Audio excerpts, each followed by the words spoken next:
Brilliant. Okay, well, we'll make a start now. So welcome to the BDD Foundation webinar.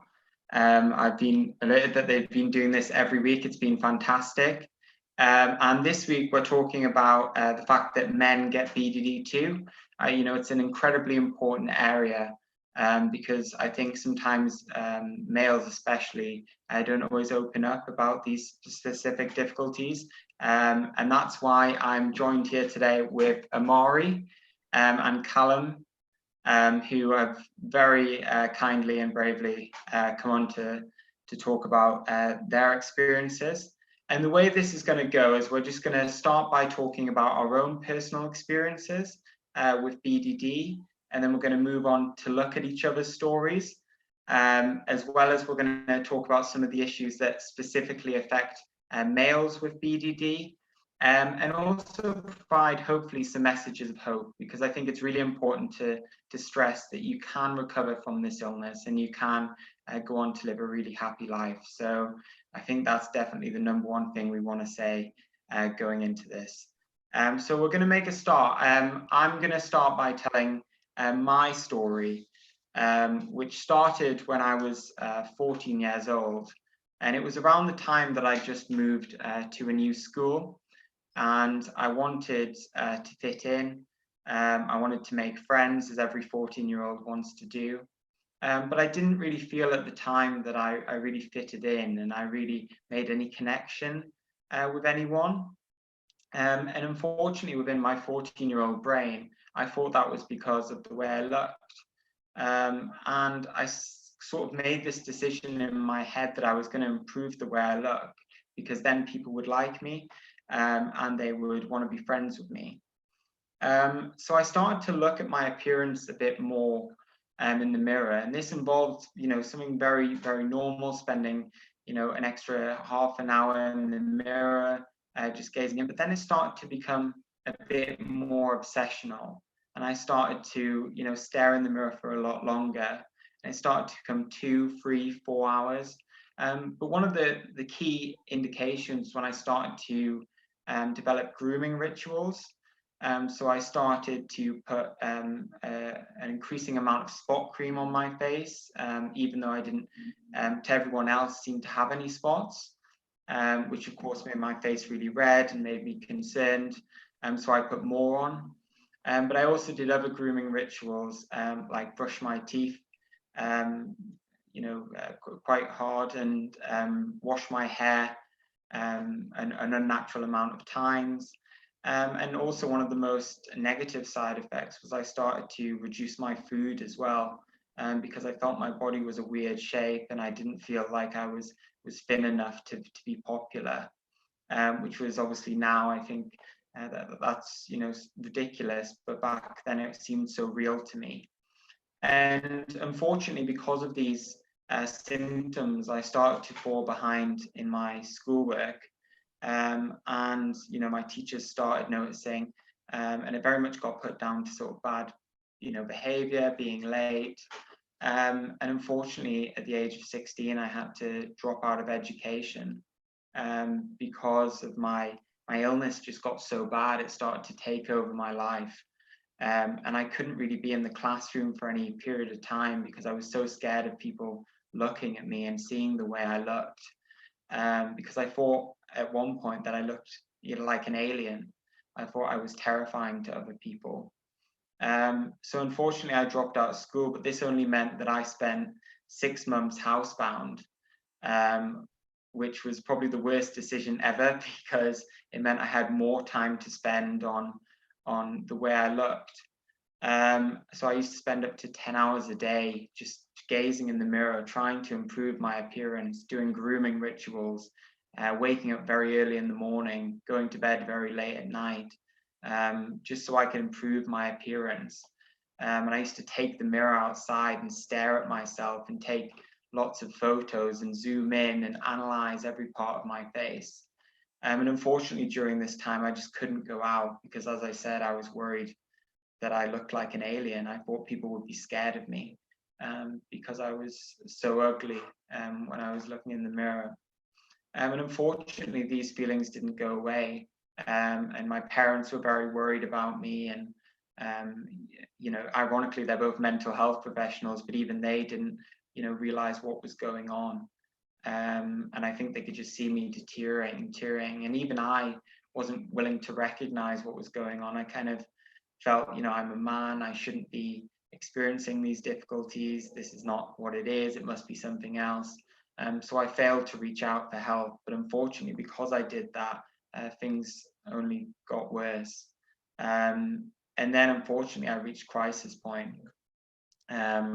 where I made some very silly decisions, and but luckily I was I survived that, and from that point I started to get better. I remember one of my therapists saying that sometimes you have to hit rock bottom before you start to move up again, and that's exactly what I felt. And then luckily, always comes to the saviour, the Maudsley Hospital in London, kindly took me on as in for a BDD project, and I got support, excellent support for my BDD. And slowly but surely I started to get better. It wasn't necessarily a linear line where everything was perfect and I just got well again. It was difficult, and I started to do exposure tasks, which helped me kind of get used to just being comfortable within my own skin and really challenging myself. And for the fact that if I have a spot, it doesn't mean I can't go out for the day. It means I can still engage within society. And after 12 sessions, I started to really get better. And as time went on, I got so much better that it meant that I could go back and do my education after dropping out of school. And I'm glad to say just recently I've graduated from the University of York, and I've been symptom-free for a good 5, 6, 7 years even, I think. It's been.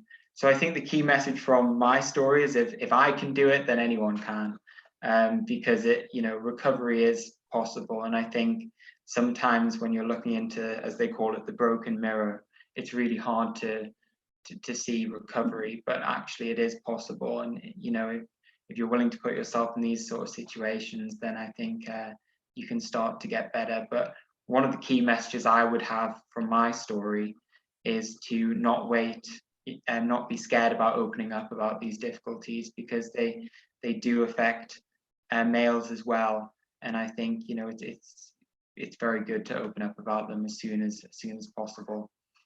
So that's my story. I thought I'd kick off with mine, but I'm now going to move on to Amari, because I know his story will be extremely inspirational. So Amari, if you'd like to tell your story. Yeah, thanks, Dan.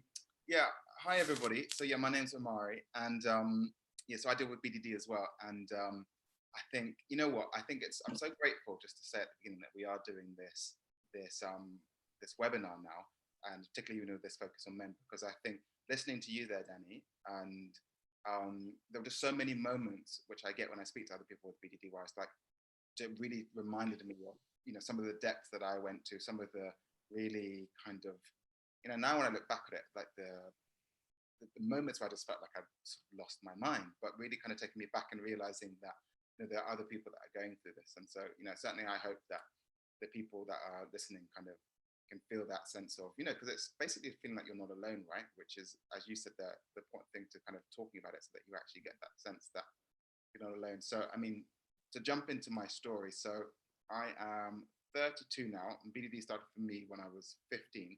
So I think, again, typical story, kind of in that adolescent difficult period.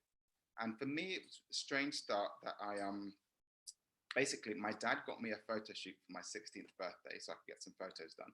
And up until that point, I hadn't had any concerns about the way I looked at all. Hadn't really even sort of had quite a good sort of body image, really. Maybe even actually a bit vain, to be honest with you. And then what happened was that 3 weeks before the photo shoot, I found out, and almost immediately, it wasn't gradual for me. Like, I suddenly just became obsessed. And for me, it was about my eyes. And I just thought that, I looked tired all the time. I thought that I had been like, looked like I'd been 5 rounds with Mike Tyson. And these behaviors that kind of characterize BDD that I now know, obviously I didn't at the time, started immediately, like kind of mirror checking, trying to control. For me, it was trying to control how much sleep I got, kind of calculating it. First thought as soon as I woke up in the morning was, is it better? Is it better? And I'd rush to the mirror. And of course, the more I checked, a bit like you, Danny, the more I did, the worse it seemed to get, basically. And each day, and that only made me feel more desperate and more extreme until the day of the photo shoot came. And I remember it so clearly. And I was just distraught. I'd locked myself in the bathroom, and it felt like this ticking time bomb until my dad was going to come and pick me up. And I am searching around in the bathroom cabinet for anything that I can use to sort of try and camouflage. And then I see my mum's makeup bag. And I had this moment where I'm like, no, I can't, because there's still this logical part of your brain, right, that goes, there's no way you can put makeup on because, you're a 15-year-old boy, and this is where the male bit comes in. It's like, this is shameful. I can't put makeup on. My dad's gonna, like, if he finds out, what's he gonna say? And then I don't know what I'm doing and I can't do this. But because there was that compulsion, even having that rational part of my brain, I couldn't stop myself. So I put this makeup on and I go to this photo shoot, and the whole time I'm just on edge. But the thing is, now I can look back, nobody ever said anything. Nobody reacted to me in any sort of way. Not even in their facial expressions did they look like they thought that there was anything going on. But I just had it just internally. And then a week later, we went back to choose the photos. And the photographer, I saw him there, and I still remember him photoshopping the area under my eyes. And that was basically that, it was like, that was like I say, like the brick in the wall. That was the first bit of evidence as far as I was concerned that, I was really ugly and there was a problem. And then the BDD just carried on from there. And, and then you just feel like you're on super alert, don't you? Kind of looking for, interpreting what people say. And people say the most harmless things. So my main safety behavior in time became wearing glasses. Like I do need, glasses. I'm wearing contact lenses now. But I used to wear glasses to sort of try and hide my eyes. And it became a real like crutch. Like I literally could never take them off in front of anybody. Even like in the winter when, you'd go in from the cold and go into the warm, and they would steam up immediately. And I would stand there talking to people with these steamed up glasses because I still wouldn't take them off. And then I would make some excuses and go to the bathroom, and like in a locked cubicle, only then would I take them off, clean them, and then go back out. But I still remember the first day when I had been wearing my contact lenses and I put my glasses on. And this girl said to me, "Oh, you look nice in your glasses." Something as simple as that. And I heard, "Thank God you put those glasses on," because that was like awful having to look at you before. And so again, it's like this thing where it's like, now I need to do this. And with BDD, it goes unchecked because then you kind of build up this thought that you think, right, the only reason that people aren't saying that you're ugly is because you're wearing the glasses, is because you're making sure that you don't go out at certain times, or is because, you are wearing makeup, rather than because there's no problem with you. So I went through that for a long time. And I think the shame for me was the biggest thing. Like I didn't talk about BDD. I mean, look, for the first 2 years, I didn't even know that I had it. In fact, the first 4 years, I didn't even know what BDD was. But I didn't even talk about what I was going through because, yeah, as a man, I felt really ashamed. I felt, I think 2 things I feel looking back on it were going on. I think as a man, typically, we're not encouraged to talk about our emotions as much as women are. And so there was that shame that I was carrying, and this idea that, as a man, you've got to be strong, and having, crying or feeling emotional makes you weak. So I had that going on. And then also the fact that it was a body image issue. And I remember often telling myself, it's like, this is the worst thing. Like, give me anything else, but why this? This is the worst thing that I could have got. And I'm sure everybody with every mental health issue feels that, but that's definitely something I felt very strongly. And it took me a long time to kind of tell anybody. And then I kind of had this period where I would tell them, but then I would feel too exposed, like the cat was out of the bag. And then I would push the people away that I had told. So there was this whole period where I did that, with a few different people, and that broke down those relationships. So it took me, I think, maybe about 6 years of dealing with the condition to actually get to a place where I could tell people and then not feel really vulnerable afterwards, and also not expect them to label me, because I think that's the other fear. You think that if you say it, then they're only going to think of you in that way, and they're going to look at you differently from then on. And I didn't want that. But I think, like you, Danny, I think a huge part of the extent to which I've recovered, and I still don't consider myself fully recovered, I want to say that. Like, I still, I'm not symptom free. I do still see myself in ways that are really challenging. But to the extent that I've recovered, it's definitely to do with the fact that well, one, I've done CBT, which I think we'll get into later, but that I found a way to talk about it, and at least not add an extra layer of shame, of thinking that I'm shameful for struggling or shameful for having a mental health condition. Yeah, now I just have to deal with the shame of what I think I see in the mirror, but at least there's, one less layer of it. So yeah, that's my story. And obviously we'll kind of maybe get into more aspects of it as we go on. And then I think we're going to speak to Callum now, right? We are. Thank you very much, Amari. Thank you, Amari. Yeah, so my name is Callum. I was sat up and at a desk, but I didn't have any connection in there, which is why I'm laying down on, if anyone is wondering. I think my body image issues started from as young as I can remember, really. I always had a sense of being a little bit mismatched. I always felt very uncomfortable in my body physically, and have lots of memories of, even in primary school, wondering why I didn't seem as effortlessly comfortable in my body as the other boys. And around the ages of 13 or 14, I'd always been extremely convinced that I was overweight since I was really, really young. I wasn't overweight. I maybe had a year or so of kind of hormonal puppy fat. And then at around the ages of 13, 14, I just stopped eating and lost a lot of weight tremendously quickly, and was really pleased with that. It was I've also struggled with obsessive compulsive disorder, so it was another thing that it gave me a sense of control over. And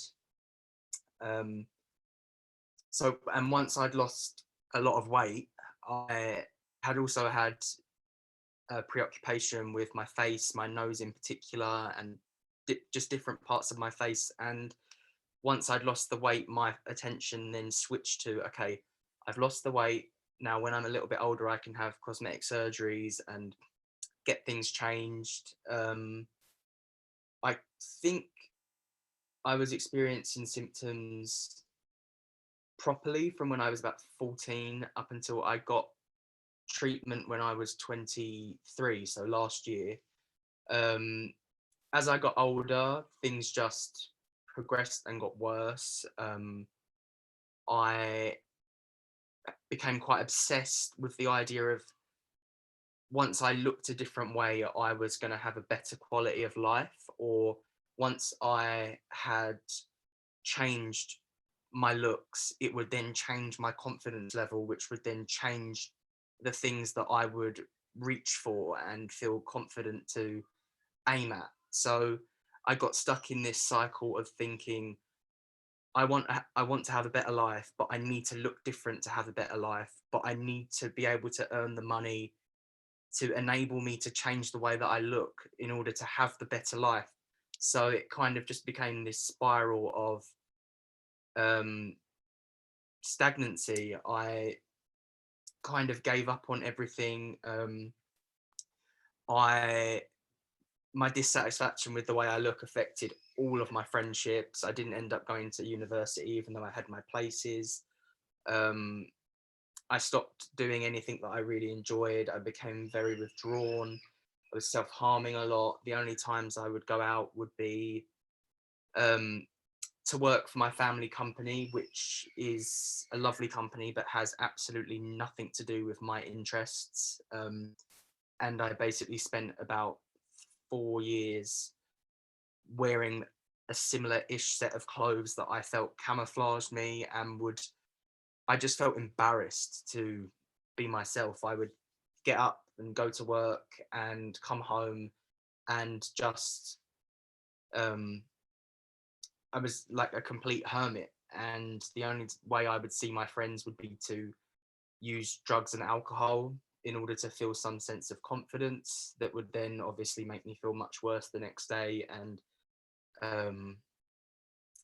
just worsen the situation. I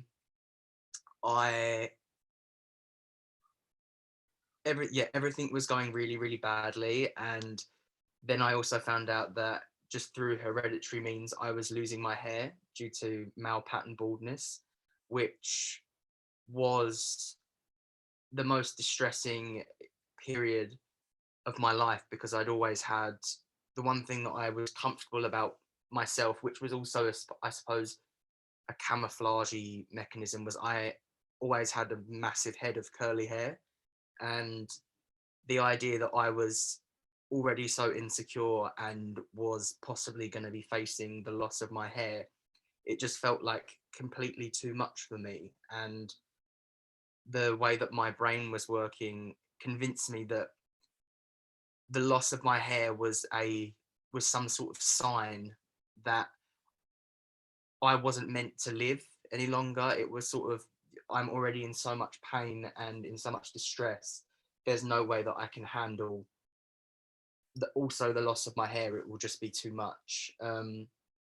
So there was many months of real, just deep pain and upset. And I think eventually my friends worked out, through having seen a BBC documentary, which I think the Maudsley Hospital and the BDD Foundation were involved in. My friends saw that documentary and brought it to my family, and then they eventually got me into the right rooms, and eventually then to the Maudsley Hospital for a course of CBT, which ended last summer. Things have been going well. I think lockdown has been challenging because I've spent a lot of time on my own, isolating on my own in the same set of clothes and not seeing many people, and now re-entering into the world after gaining some weight during lockdown, which I suppose everyone has, and not being used to being seen or feeling seen has been really challenging. But I am glad to be on this chat today, because they always seem to come at a time when I need to pay attention to my BDD the most. So it's good to be here and talk it through in the company of other people, men, with a shared experience. Thank you very much, Callum. And there's so many parts of that I related to. It's quite interesting that you bring up lockdown as well, because there's been times throughout this period that I've had to kind of watch certain symptoms. I'd like to say I was symptom-free and enjoy the time I am, but there has obviously been times within in lockdown where you've kind of found myself kind of watching what I'm doing just in case I start to develop symptoms again. So that's a really interesting insight. We've actually had a number of questions come through. So I'll start with you, Amari. We had a question for you. So they said, thanks so much for your honesty. It sounds as if there were key turning points in your journey through BDD. What about your recovery turning points? So what would you say your recovery turning points were? Oh, Amari, you need to yourself there. Yeah, as I said, thanks for the question. And yeah, there definitely have been certain key turning points. I think the first one was definitely 2012. And I think, like you said, Danny, and I think like really kind of as you pointed to as well, Callum, I had to hit low before I started sort of coming back up again. So I hit a period of, real depression, was feeling quite suicidal. And like that line from Shawshank Redemption, right? Get busy living or get busy dying, or I might have said it a bit wrong, but something like that. In any case, so that's when I went to my first support group. So I went to a BDD Foundation support group. It was in the Priory, and basically I saw another guy. There were a few people there, but the person I remember most was this guy who shared about his BDD. Now, his issue was the hair on his arms, which actually, now that I've looked into it, is body hair is quite a particular issue for men with BDD. And he would individually pluck out the hair on his arms with tweezers. Now, I had this experience of being like, I couldn't work out why he thought it was a problem, because I was looking at his arms, I was like, there's nothing wrong. So I had this experience of, from a non-BDD person, but at the same time as a BDD person, I was like, oh my God, that's the way you're talking about it. It's as though you're in my head. It's as though you're experiencing exactly what I experienced. And that was really like huge for me to kind of feel for the first time, like there's other people that go through this. And that prompted me to go, right, I really want to get help for this. And I was very lucky. Everybody, the Maudsley, I went to the Maudsley and got 12 sessions of CBT. And that was 2012. And that was huge, because that was the first time I was introduced to exposure therapy. So for anybody that's on the call or the webinar that doesn't know, that's where you do things where you take the things that are sometimes really challenging for you. So something as simple as, for me, walking down the street without my glasses on at that point was incredibly challenging. And so the exposure therapy would be to do exactly that, but in a controlled situation where I was choosing to do it and I knew why I was doing it. It wasn't just being thrown into it unprepared. And then measuring how anxious I felt. So doing a series of things like that. The other thing that happened was, at that same point, I got into dance, which is a real big passion of mine. And again, that was a huge exposure therapy in itself, because, hey, I was going to a dance studio where one whole wall was a mirror, and I was having to confront myself with all these, in my opinion, really beautiful, body confident people. And then there was me. But it was this thing I really loved, and so there was this sort of balance between, hey, there's the BDD, and then there's this thing I really love. And I think one thing I wrote down, Callum, from what you were saying, was that, I think BDD can restrict your life and what you're willing to do, and just kind of until your life is basically, sometimes when you're housebound, like it exists in a room. And I was like, right, and I'd had that experience and I really wanted to start expanding my life. So that was the first significant turning point. The next was 2016, when basically a kind of I wouldn't say it was a crisis point this time, but it was just another point of like, right, I've had enough.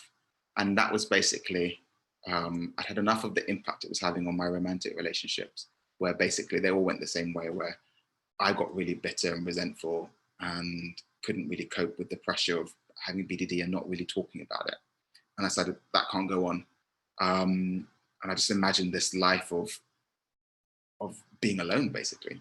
And so I decided that I really wanted to start talking to people about it and being honest. And and so I basically just started talking about it, and I basically went on a bit of a rampage, which I don't recommend. But when I say a rampage, not kind of loose, but I just was like, right, called my dad, I'm going to call my mum, I'm going to call my aunt, I'm going to call my best friend.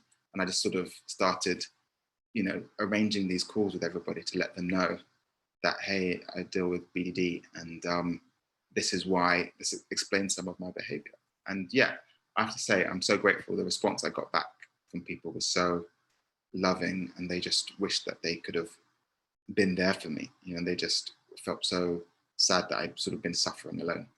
But yeah, I would say those are the two key turning points for me. That's really, really interesting, Amari, and I think that will probably relate to a lot of people, specifically trying to share it with others. And that leads me on to the next question we've had in the Q&A around, how do you men relate to the condition internally and share it with others in a way that doesn't make it unhelpful or shame-enforcing label? And I think this is quite an important one, because one of the challenges I felt I had as a man was actually just making that first step, talking about BDD with people, and kind of trying to explain it to them, and kind of trying to explain that yes, men do experience it too, without feeling that sort of shame for suffering from it. I remember when I was younger, I played rugby, and I remember telling one of my rugby friends, and it took so long, and you know, you can imagine what the response of a rugby lad was to me talking about this. But some of it was unhelpful, some of it was quite helpful. But I really struggled with trying to get the sort of clear point across that actually males can experience this too. I don't know if Amari or Callum, you have anything to add to that around how do you as males speak about BDD in a way that people can kind of understand and take in and recognize that it affects males too? I would say that I'm not sure I ever had the hang up. I identify as a queer, gay, cisgender man. So I don't think I ever had the worry of it being something that would compromise my masculinity, or that maybe men don't talk about or men don't experience. It kind of bypassed that, and it was just a massive part of my personality that, or not my personality, but the way my brain was working, that it just kind of felt like it was what it was. And I never, at least to my knowledge, I don't think I ever had any kind of complex or conversation with myself about the fact that I was a man experiencing it. It just was something that I was experiencing. Yeah, no, that's really interesting, Callum. And do you think, you know, Amari, did you have that experience too, that you felt it was okay to kind of open up about it? I know you said within your story that there was a level of shame that you felt. If you don't mind me asking, you know, how did you sort of deal with that, and how did you make, you know, it easier for yourself to open up to others about your experience with BDD? No, I definitely found it hard, and I think you know, I definitely did deal with issues around masculinity, especially around certain aspects, certain sort of members of my family, I guess, who, in my perception, are kind of more traditional, and that was kind of scary to, again, because there's this perception that it would be weak, and I think the thing was I didn't feel like it was weak for myself, but there was that extra fear of being judged for being weak. And I definitely noticed that I was more inclined to share with women, because I had this notion that they would be more sympathetic, more nurturing, motherly, all these stereotypes that we have, right? And actually, I kind of had to make an active effort to share with men, because, you know, there were like some important kind of men in my life that I needed to share with in order for, if I was going to be free to, you know, which is what I was really going for, to kind of really be free to sort of be myself and you know, deal with this. And I think one of the ways that I get around just trying to explain it, because I totally hear what you're saying, Danny, about actually just trying to get them to wrap their head around it, right? It's like, how do you even explain? They go, what do you mean? What are you talking about? And I suppose I kind of developed a really shorthand way of doing it. One, I kind of use the statistic that, you know, look, 1 in 50 people deal with body dysmorphia. And I kind of say something like, so look, think if you're on a bus, like, there's somebody else that has body dysmorphia, the likelihood. And so I find that helps people just kind of go, oh, wow, this is a real thing. And then the other way I would often describe it is, I would use something that people know about. So I would say anorexia, and often I would say, right, you know, when somebody has anorexia, they look in the mirror and they might be really skinny, but they see themselves as fat. Well, with body dysmorphia, it's like that, except to me, it's just my eyes. Like, I don't know, whatever you see is not what I see. I see something really distorted. And then the problem is that really distresses me. And I think when they get that that what you're seeing is actually really quite like hideous, it's not that, you know, it's not as simple as, and there's nothing wrong with that either, but, you know, we all deal with things, and even with me with BDD, there's other areas of my body which, you know, I wish that were a little bit rounder, I wish that were a little bit plumper, that were a little bit tighter, whatever it is, right? This is just in the normal realm. But I suppose for men to kind of understand that, you know, that this is something where we're talking about something that is deeply distressing and debilitating. And I think one of the things I would share with people that would immediately help them get it was that, you know, I couldn't even brush my teeth for a long time, without wearing sunglasses. I mean, I was that repulsive to myself, and my image was that frightening. Or the fact that I would think that if I would go into a restaurant when people were eating, they would be turned off their food. So I think when people get how pervasive it can be in your life and the fears that you have, I think that that really makes a difference. And they sort of sit up and they listen and they get that you're not just being, you know, they're not going to say those things which are so unhelpful, like just man up or grow a pair. Quite all these messages that are out there. No, I completely agree. And, you know, I kind of wish I grew up in a, you know, like I said, both my parents are mental health professionals, so they were really supportive. But, you know, I kind of in a way wish I grew up in an environment where people were more accepting, as Callum spoke about, you know, the idea of being it more sort of recognized and you know, you felt safer about speaking about it. I grew up in Newcastle, so, you know, you can imagine this sort of Geordie lad kind of mentality, which you know, may not have been a barrier, but to me, as a man suffering from a body image problem, it was really, really difficult. And it actually took, as you said, Amari, quite correctly, you know, to kind of say it in a sort of numerical way, either like 1 in 50 people experience this, so people go, whoa, or people had to see the most severe side of it from you and how much it affected you before they actually recognize that this is a real issue. And I think too often with BDD, too many people just kind of brush it off as something that, you know, just get over yourself or something like that, when actually when they see the true face of BDD, it's a real issue that really takes over your life. And that kind of leads on to the next question. I think it's really good that we're getting all these questions through, because it's really good to kind of have these discussions. I've got to say, I haven't had a discussion like this about BDD with men for a long period of time, so it's really great for me to have.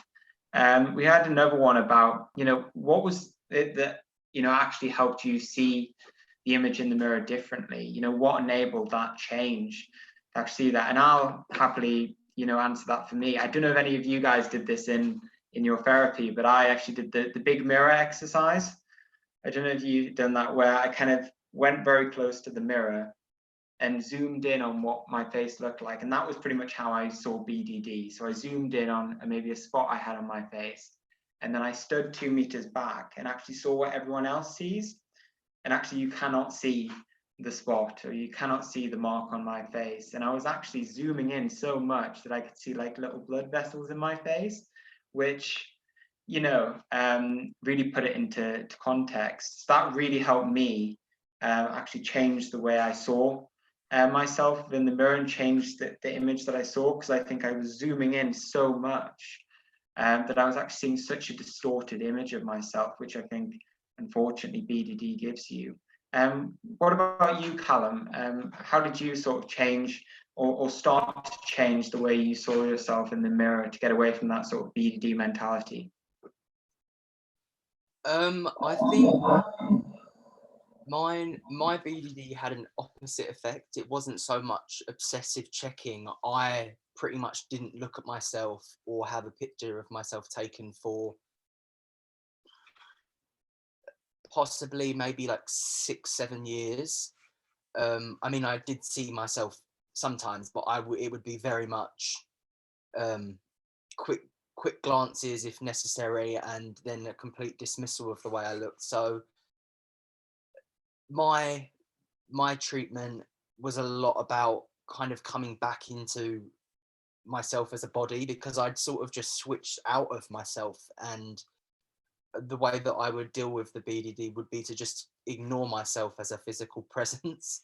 A lot of these things that were helpful for me in terms of changing that was altering the levels of attention I was paying to myself and then to my surroundings, because the same way as you, I would be viewing and critiquing myself in a social situation, almost watching myself from the perspective of the person I was talking to, and imagining how awful all of my perceived flaws were from their point of view.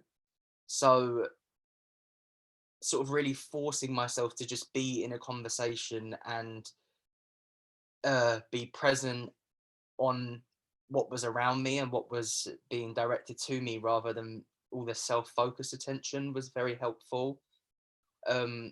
Something else that was really helpful for me was the idea of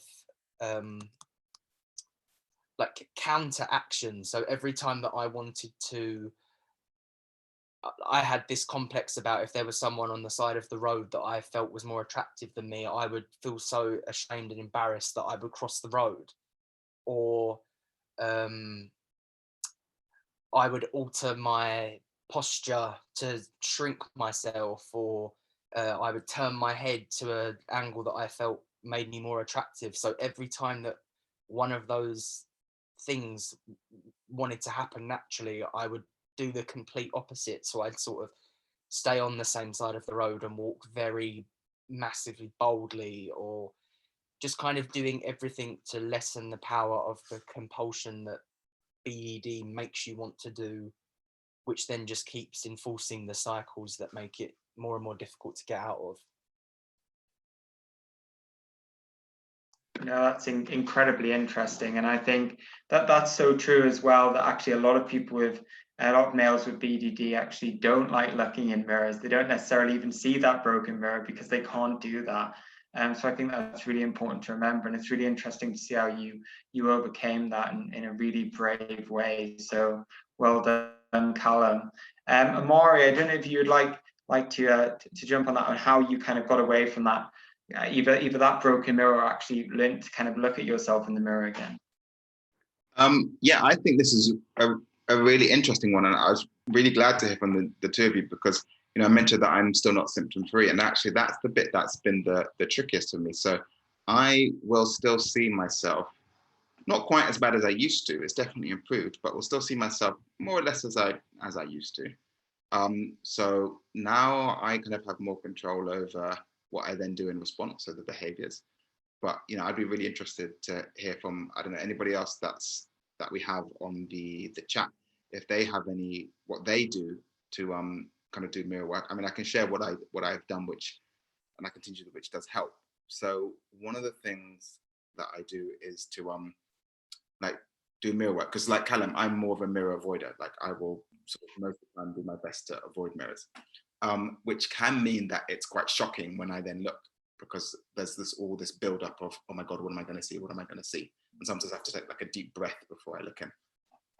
But when I do look in the mirror, I try and keep it functional as best as possible. I try to avoid, don't always succeed, doing that, that really zooming in and looking at things. But I have to say, I still do that. But mostly what I try and do is just sit there and breathe, take some deep breaths, and allow the anxiety to subside. And when I am able to do that, I notice that literally it feels as though the image is mellowing in front of my eyes. And I've never found a better word to say it than that, but it's almost as though what I see literally in front of my eyes starts to mellow and things calm down. And for me, it's weird. Like I have a really strong, my BD is quite skewed in terms of my two eyes. So I think of my left eye as way, way worse. Actually, well, normally not way worse, but at the moment, way worse than my right. So it's strange. So at the moment, and I'm working with that. Like I see my right eye is kind of fine, and my left eye is like way bad. But I suppose, yeah, I've kind of got to the stage where even while I'm experiencing that, I suppose I can talk about it. I think the other thing that I work on is outside of the mirror, I kind of work on my self-acceptance. That's been a big one. So I'm really kind of looking into self-compassion and trying to do kind things to myself, because I've kind of noticed a pattern, which is basically, I'm not seeing what I look like. I tell myself I'm seeing what I feel like. I'm feeling really down, I'm feeling stressed, or I'm feeling unworthy because, hey, I didn't meet that deadline in work that I was aiming for. And now I'm feeling pretty crappy about myself. Oh, look, I feel crap when I look in the mirror. And I'm beginning to see those connections. And I kind of tell myself, okay, look, that's what's actually going on. Because I think the important thing is, although we're talking about body image, I think we're having a body image problem. Obviously with BDD is to remember that we have a psychological problem and we need to treat it psychologically and think about, all right, what are the thinking patterns? So yeah, like I said, definitely, I'm hopeful for the day when I can look at myself and see what others see and be accepting. But in the meantime, yeah, those are some of the things that I do. No, that's really helpful, and I'm sure everyone watching the webinar is going to find that extremely helpful. And thank you for being so open and honest about that. It's really important to be like that. And you know, quite an honest thing that I'm going to say now as well is just we've had a question about any potential relapses during the journey recovering from BDD, and you know, I'll be the first person to say that, you know, during my recovery there were so many moments where I just, you know, fell back slightly. But I think one of the key things I found was to just remember the things I'd learned from the Maudsley Hospital, whether that be, you know, remembering to that people can't see me, for example, as close as I thought they could, remembering to not go back into my old safety mechanisms of looking in the mirror, doing the grooming rituals, and actually keeping that level of security of having that sort of toolbox, if you like, that I'd learned from the Maudsley Hospital.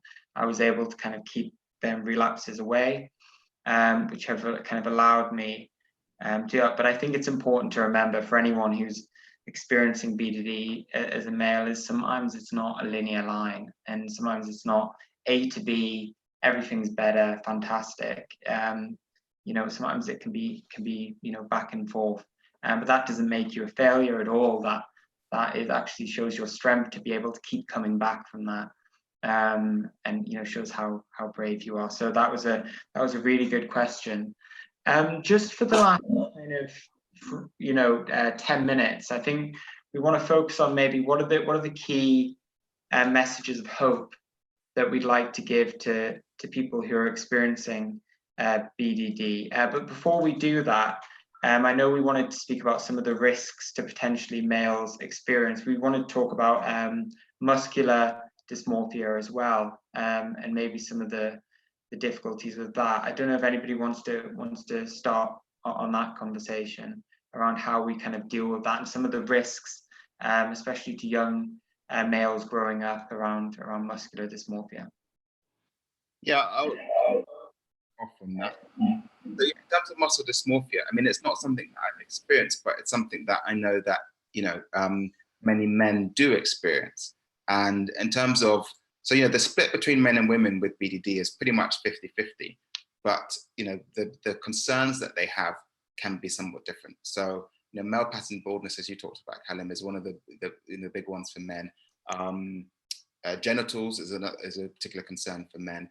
And then, you know, muscularity. And I think in terms of, you know, like social media and what's expected of men, again, this idea of being a man, and then you've got these magazines like Men's Health, or you've got, you know, if you look at James Bond, like from the Roger Moore days to like the Daniel Craig days, you can see like, you know, this perception of what a real man is meant to be.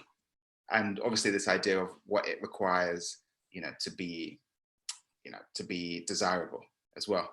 So I think in terms of understanding it, you know, I was doing some research, and it seems as though it's the gateway for men kind of developing muscle dysmorphia seems to be that it starts quite harmlessly in that, you know, they want to kind of go to the gym and they want to, you know, get fitter or anything like that. And then it becomes that they see themselves, despite the fact that they might be really muscular and far more muscular than the average man, they see themselves as either completely scrawny all the time or still obese. And then that leaves them the same, and it has follows the same kind of BDD pattern. There's that obsession, there's that really harsh scrutiny, there's then the beginning of the limiting of what you do socially, and then also it can move into an eating disorder where they're constantly not so much trying to limit what they eat, but constantly obsessed about what they are actually eating. And it might be having to get 6, 7, 8 meals a day. And then it's kind of when they're not in the gym, they're still thinking about it. And if they miss going to the gym, then that causes real anxiety for them. And I think, like I said already, that I think that that social media and the expectations in society are not helping. And actually on that point, Rob Wilson, who, as many of the people on the webinar might know of, at one of the BDD Foundation conferences, said something really interesting about why it might be tricky for men to sort of deal with BDD, in as much as, you know, women have been hit with this stick of you must look this certain way for what, 50, 60, 70 years, this idea of the male, the ideal female body image type. And of course that's changed over the years. But for us men, it's kind of more recent. So we've kind of had less time to sort of develop a resilience and a hard skin to sort of be able to sort of bat away all this noise.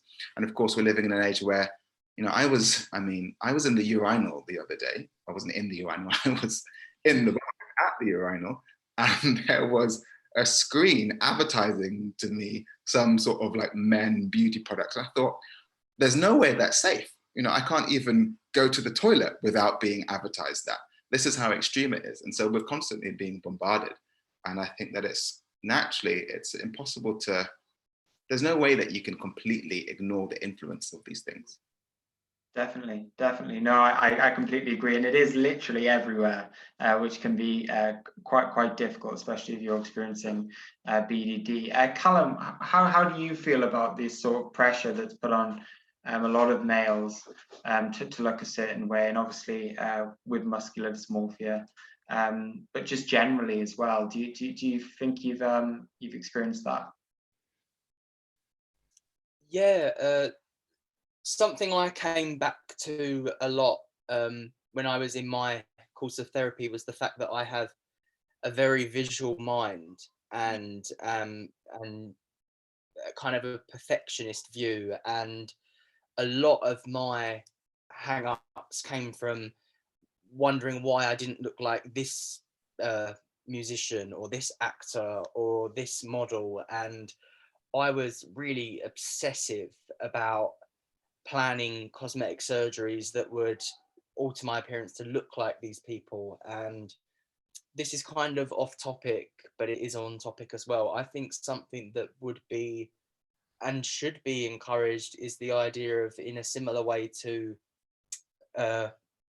packaging that says smoking kills, the idea of normalizing when you're going to see a big, massive blockbuster movie, something along the lines of, in the trailers beforehand, a disclaimer or information about body image related charities, because people don't all look like A-list celebrities. People don't have teams of hair and makeup people, and sometimes people just don't look as they would want to, or as a societal standard sets the bar. And I think a conversation does feel like it's starting to happen about the idea of, well, no one looks like that all the time. People have a certain amount of money in order to alter their appearance.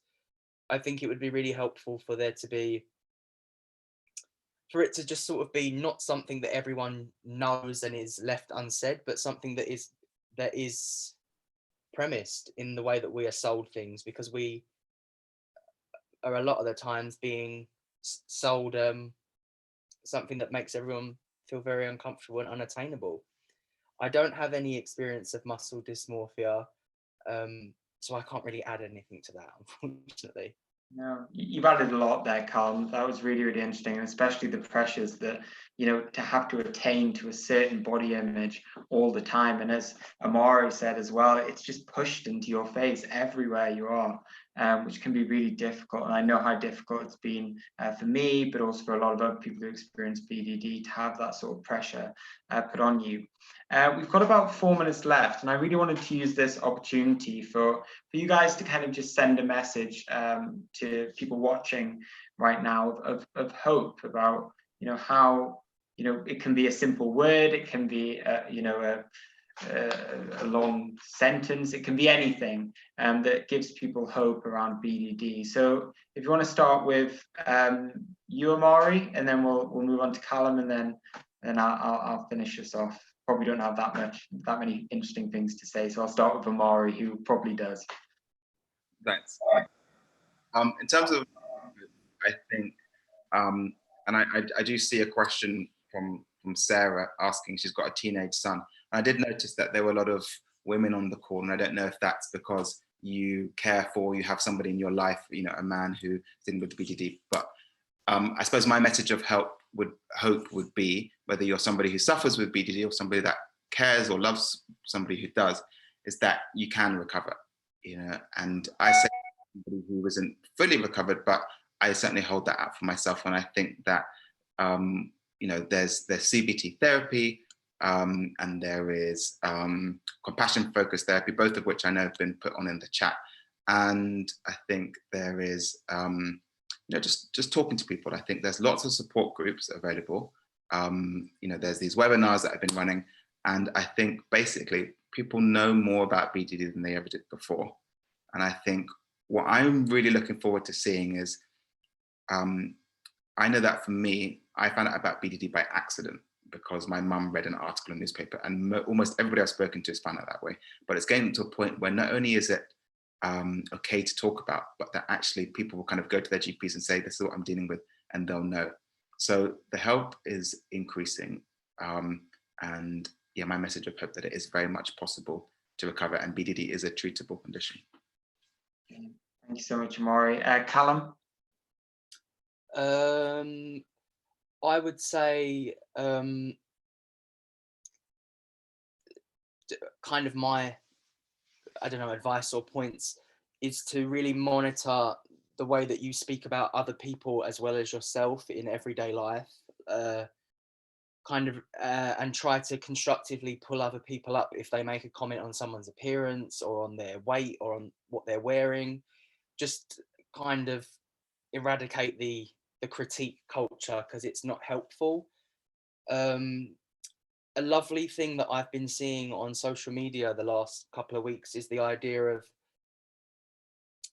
our physicalities is like the structure of our ancestors, and the idea of your body not just being a physical thing, but something that works for a lot of us, like if lucky enough to be able-bodied and healthy, your body works perfectly. And for me, it's very helpful to remind myself of that. And yeah, that I find that really comforting. And the idea of